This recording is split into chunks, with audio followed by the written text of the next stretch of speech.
Hi everyone. பீகார்ல நடந்த ஒரு அரசியல் மாற்றம் தமிழ்நாட்டிலையும் நடக்க வாய்ப்பு இருக்கா என்பதை பத்தி தான் நம்ம பேச போறோம்.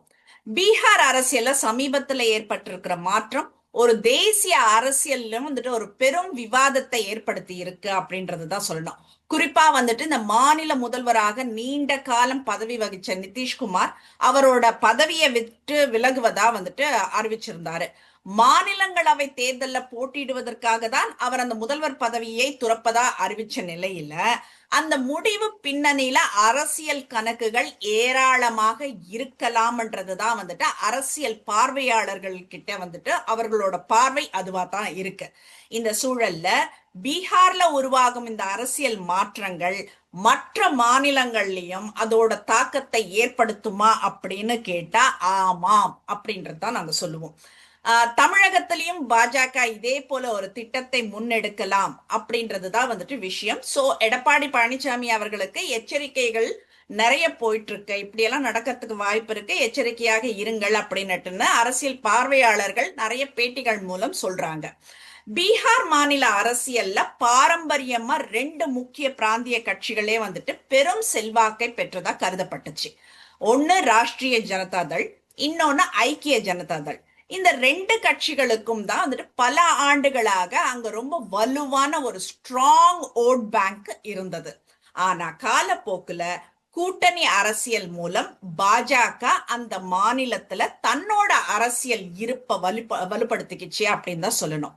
நிதிஷ்குமார் தலைமையிலான கூட்டணி அரசியல் சமரசங்களின் மூலம் பாஜக பீகார்ல தனது ஆதரவை மெதுவா அதிகரிச்சது. அதன் தொடர்ச்சியா சமீபத்திய தேர்தல்ல வந்துட்டு இந்த இரட்டை என்ஜின் அரசுன்னுட்டுன்னு ஒரு கோஷம் அதை எடுத்துதான் பாஜக தேர்தல் களத்துல இறங்குச்சு. பெண்களுக்கு ரூபாய் 10,000 நிதியுதவி அந்த வழங்கும் அந்த திட்டம், இந்த மாதிரி வந்துட்டு ரொம்ப ஒரு ஷோகேஸ்டான அந்த அறிவிப்புகள் மூலம் அந்த கட்சி மக்கள் கிட்ட தன்னோட செல்வாக்க மேலும் விரிவுபடுத்த முயன்றது. இதுக்கு முன்னாடி நடைபெற்ற பீகார் சட்டப்பேரவை தேர்தல்ல மொத்தம் 243 தொகுதிகள் இருந்த நிலையில நிதிஷ்குமார் முதல்வர் வேட்பாளரா முன்னிறுத்தப்பட்டாரு. அப்போ ஜேடியு பாஜக இந்த ரெண்டு கட்சிகளும் சுமார் சம அளவுல தொகுதிகள்ல போட்டியிட்டாங்க. ஆனா தேர்தல் முடிவுகள் எப்படி வந்துச்சுன்னா அந்த ஜேடியு கட்சியை விட பாஜக அதிக இடங்கள்ல வெற்றி பெற்றது. குறிப்பா 89 தொகுதிகள்ல வெற்றி பெற்ற பாஜக கூட்டணிக்குள்ள தன்னோட வலிமையை வெளிப்படுத்துச்சு. இந்த சூழல்ல தான் நிதிஷ்குமார் இப்போ வந்துட்டு முதல்வர் பதவியை விட்டு விலகுவதா அறிவிச்சது பல்வேறு அரசியல் விமர்சனங்களுக்கு வழிவகுத்திருக்கு. இப்ப குறிப்பா தேஜஸ்வி யாதவ் வந்துட்டு இந்த முடிவை ரொம்ப கடுமையா விமர்சிச்சிருக்காரு. மக்கள் வழங்கிய தீர்ப்பை மதிக்காம முதல்வர் பதவியை துறப்பது மக்களுக்கு செய்யும் துரோகம்னு சொல்றாரு. பாஜக சமூக நீதிக்கு எதிராக செயல்படும் கட்சியாக இருந்தும் பீகார் போன்ற சமூக நீதியை மையமா கொண்ட அரசியல் நிலப்பரப்பில் தன்னோட சித்தாந்தத்தை செயல்படுத்த அடித்தளம் அமைத்து கொடுக்கிறார் நிதிஷ்குமார்னுட்டுன்னு அவர் மேல ஒரு பெரிய குற்றம் சாட்டி இருக்காரு. இதன் மூலம் பீகார் அரசியல்ல பாஜக தனது செல்வாக்கை மேலும் விரிவுபடுத்த முயற்சிக்குதுன்னுட்டுன்னு அவர் சொல்லியிருக்காரு.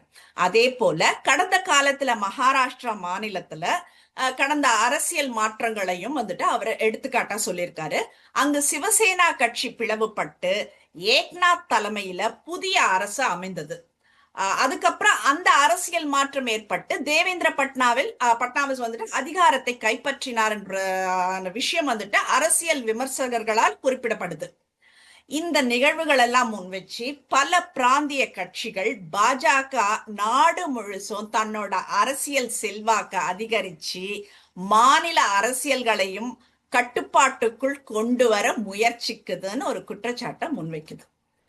சோ அந்த விவாதத்துல இப்போ பீகார் அரசியல் முக்கிய இடத்தை பெற்றிருக்கு அப்படின்றத சொல்லலாம். இதற்கிடையில வந்துட்டு நிதிஷ்குமார் முடிவுக்கு வேற காரணங்கள் எல்லாம் வந்துட்டு சொல்லப்படுது.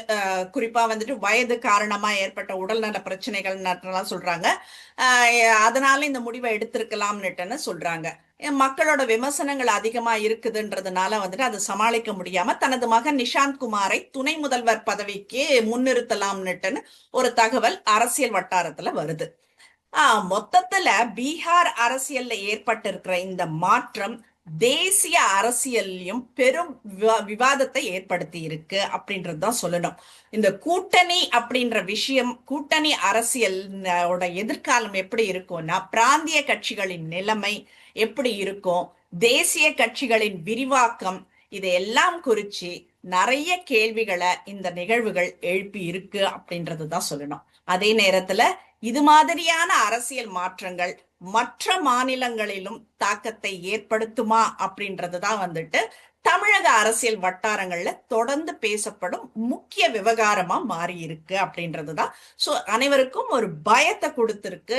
இது எங்கேயும் நடந்தது அப்படின்னுட்டு இல்லாம நாளைக்கு நமக்கும் நடக்கும்ன்ற எச்சரிக்கை அலாரமா இதை எடுத்துக்கணும்ன்றதுதான் என்னோட கருத்து. தேங்க்யூ.